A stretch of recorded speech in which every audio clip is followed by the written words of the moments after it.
अस्सलामुअलैकुम, welcome to health and happiness with doctor Warda Sikandar. एक नए एपिसोड के साथ, एक नए टॉपिक के साथ, और आज आपकी होस्ट जो है वही आपकी मेहमान है।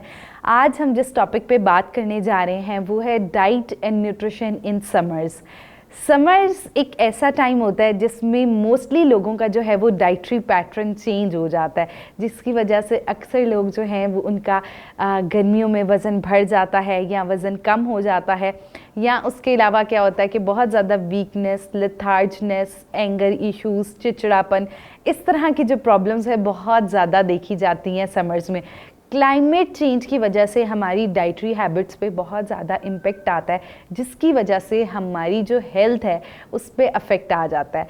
So it is really important कि हम लोग समर्स में अपनी डाइट एंड न्यूट्रिशन थेरेपी का ख़ास ख्याल रखें, ताकि हम मौसमी गर्मा में मौसम की शिद्दत के साथ साथ हमारी बॉडी पे एक तो फौरी तौर पे जो है वो सीज़न चेंज हो, बीमारियां अटैक ना करें। सेकंड चीज़ जो है वो ये हमारे पास आ जाती है कि हम लोगों का जो वेदर के साथ है कोप अप करने के लिए हमारी विल पावर जो है वो बहुत बेहतर हो जाए। दूसरा जो है वो हमारे अंदर डिहाइड्रेशन का एक बहुत बड़ा एलिमेंट जो है वो समर्स में देखा जाता है वो ना हो। तो इन सब चीज़ों से बचने के लिए हम लोग बेहतरीन खुराक जो है वो क्या ले सकते हैं, मैं आपको बताऊंगी। हम लोग सबसे पहले इट इज़ रियली इम्पॉर्टेंट कि आप लोग समर्स में भी, हम लोग क्या होता है कि अक्सर प्रैक्टिस की जाती है कि समर्स पे मोस्टली लोग सॉलिड से लिक्विड डाइट पे आ जाते हैं, कि हम लोग जूसेस, लस्सी, फ्रेश फ्रूट्स के जूसेस हो गए, लिक्विड जो हैं वो हम लोग बहुत ज़्यादा इस्तेमाल करते हैं, और हम लोग जो है वो जो कार्ब्स हैं उनका पोर्शन बहुत ज़्यादा स्किप कर देते हैं, क्योंकि हम कहते हैं कि रोटी चावल ये वाली चीज़ें खाएंगे तो इनसे बर्निंग होगी, और अगर सालन लेंगे उससे बर्निंग होगी, जिसकी वजह से वो प्रेफर लिक्विड्स। अब चूँकि क्या होता है कि इसकी वजह से हमारे अंदर इंसुलिन रेजिस्टेंस होने का चांस बहुत ज़्यादा बढ़ जाता है, शुगर होने का चांस, क्योंकि हम बार बार सॉल्ट्स और शुगर्स वाली ही ड्रिंक्स ले रहे होते हैं। तो सबसे पहले आपने क्या करना है कि समर्स में आपने एश्योर करना है कि आपके डाइट प्लान के अंदर पांचों फूड ग्रुप्स जो हैं वो इंक्लूड हों, और एक भी फूड ग्रुप जो है वो आप वेदर कंडीशंस की वजह से जो है वो एलिमिनेट ना करें। सबसे पहले जो है वो हमारे पास आ जाता है कार्बोहाइड्रेट्स। रोटी चावल जो कार्ब्स होती हैं ये हमें इंस्टेंट ब्रेन एनर्जी देती हैं। अब क्या होता है कि अगर हमारे पास एनर्जी नहीं होगी तो ऑब्वियसली गर्मी ज़्यादा होगी, तो हम उसके साथ कोप अप नहीं कर सकेंगे। तो इसके लिए सबसे अहम चीज़ ये है कि आप नाश्ते के अंदर कार्ब्स का एक बेहतरीन सोर्स जो है वो ऐड करें, ताकि जब हम लोगों के, अगर जो लोग हैं जिनका हीट एक्सप्लोयर है, हीट में काम है, even though house hold women's जिन्होंने कुकिंग करनी है या घर में रहना है, घर में भी समटाइम्स टेम्परेचर जो है वो गर्मियों की वजह से चेंज हुआ होता है, तो उसके साथ हमें कोप अप करने में आसानी हो।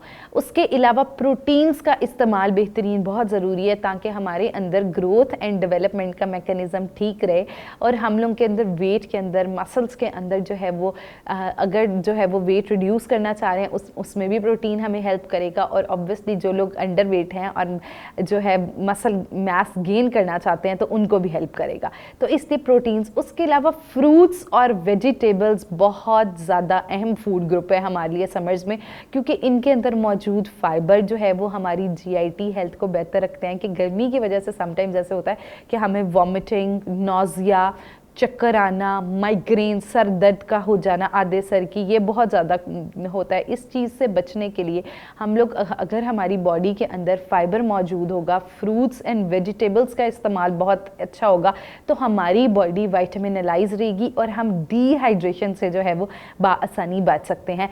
उसके अलावा अगर मैं आपको थर्ड टिप देती चलूँ तो वो ये है कि आप लोग कोशिश करें कि बिला वजह हीट एक्सप्लोयर ना करें, और अगर हीट एक्सप्लोयर कर रहे हैं तो उस दौरान अपनी बॉडी को हाइड्रेट रखें। बॉडी को आप हाइड्रेट किस तरह रख सकते हैं? जो लोग बहुत ज़्यादा अंडरवेट हैं, या अमूमन बच्चे जो होते हैं, स्कूल गोइंग बच्चे होते हैं, अक्सर सुन रहे होते हैं कि बच्चे जो हैं वो फेंट हो गए गर्मी की वजह से। क्या होता है कि बच्चों के अंदर नमकियात जो है वो पसीना बहुत ज़्यादा आता है, यूरिनेशन, पानी ज़्यादा पीने की वजह से यूरिनेशन का मैकेनिज्म बहुत ज़्यादा चल रहा होता है, तो जिसकी वजह से क्या होता है कि डिहाइड्रेशन और जिस्म के अंदर से नमकियात निकल जाती हैं। तो इसको श्योर करने के लिए इलेक्ट्रोलाइट्स का इस्तेमाल जो है वो ज़रूर रखें। बच्चे और जो लोग अंडरवेट हैं उनको चाहिए कि वो लोग ORS का जो पानी होता है, ऑरल रिहाइड्रेशन सोल्यूशन, उसका इस्तेमाल कर सकते हैं ताकि आपकी बॉडी जो है वो डिहाइड्रेशन से बच जाए।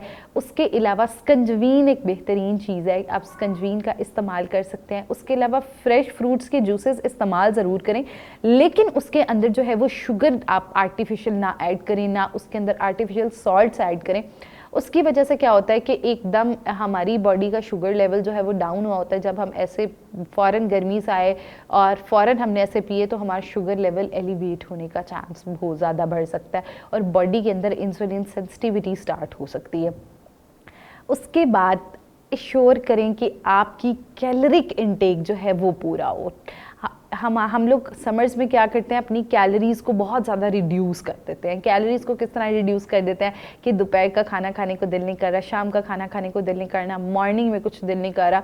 तो जिसकी वजह से क्या होता है, अल्टीमेटली एक तो हमारा वेट रिड्यूस हो रहा होता है, दूसरा हमारे एनर्जी लेवल्स बहुत ज़्यादा लो हो जाते हैं, जिसकी वजह से हमें एंगर इश्यूज़ या हम गर्मी में कोई काम नहीं कर सकते और हम लोग स्ट्रेस जो है उसके साथ भी कोप अप नहीं कर सकते। तो अपनी बॉडी के अंदर बेहतरीन पोटेंशियल बनाने के लिए आप एश्योर करें कि आपकी जो कैलोरिक इनटेक है वो पूरा हो। आप जो है वो प्रॉपर न्यूट्रिशनिस्ट को कंसर्न करें और जानिए कि आपकी बॉडी की कितनी कैलोरिक रिक्वायरमेंट्स हैं, आप वो कैलोरिक रिक्वायरमेंट्स जो है वो अपनी पूरी करें।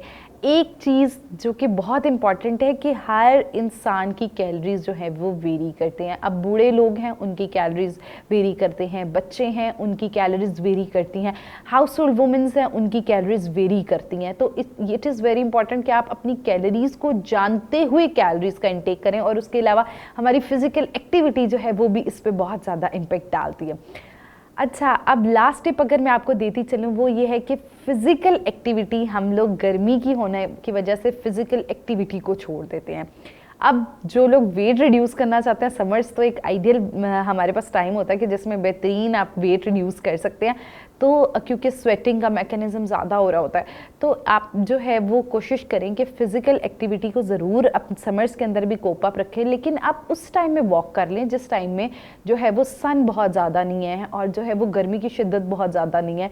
जैसे आप मॉर्निंग वॉक को प्रेफर करें, इवनिंग वॉक को प्रेफर करें, लेकिन फ़िज़िकल एक्टिविटी को ज़रूर शामिल रखें ताकि जो है वो स्टेमिना बॉडी का बेहतर हो, डाइजेशन जो है वो आप जो खाएं वो बेहतर हो।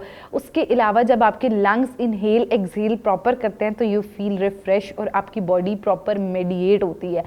सो आप जो है वो अगर ये सारी टिप्स अपनी रूटीन के अंदर इंक्लूड करेंगे तो आप हीट स्ट्रोक से भी बच सकते हैं। हीट स्ट्रोक मीन गर्मी का सदमा, उससे भी बच सकते हैं।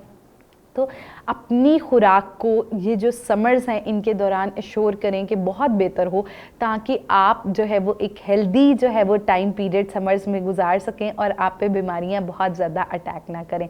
सो don't forget to give your feedback. Hope you like this session.